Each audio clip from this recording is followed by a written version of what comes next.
Isa-isahin natin yung mga basic tool na pang-markup. Sample, text. So, halimbawa gusto mong gumawa ng text dito, click ka lang ng shortcut na W. As in, yan. Ganyan, W. So, pwede ka nang gumawa ng, halimbawa, ceiling.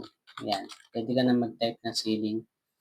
So, ngayon ito, para mababago mo yung appearance niya, dito ka titingin dito sa sa ilalim ng menu file, no? Dito. So, yung fill niya, yellow siya. So, i-enter muna natin. Yan yung default ko.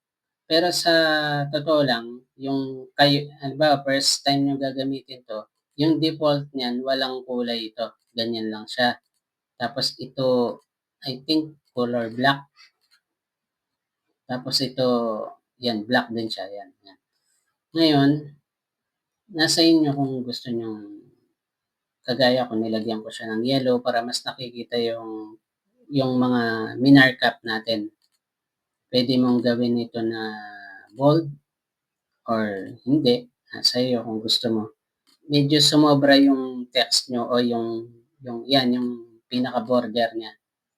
Ang i-click nyo dyan para lumiit dyan, mag-auto size siya, is Alt Z. So, automatic yun, delete siya. Halimbawa, ganyan siya. Or marami yung tinext nyo, halimbawa, medyo marami siya. Grade D, ganyan. Halimbawa, yan, grade S. Halimbawa, pag nag-Alt Z ka, yun, delete siya. Select mo muna siya, tapos Alt Z.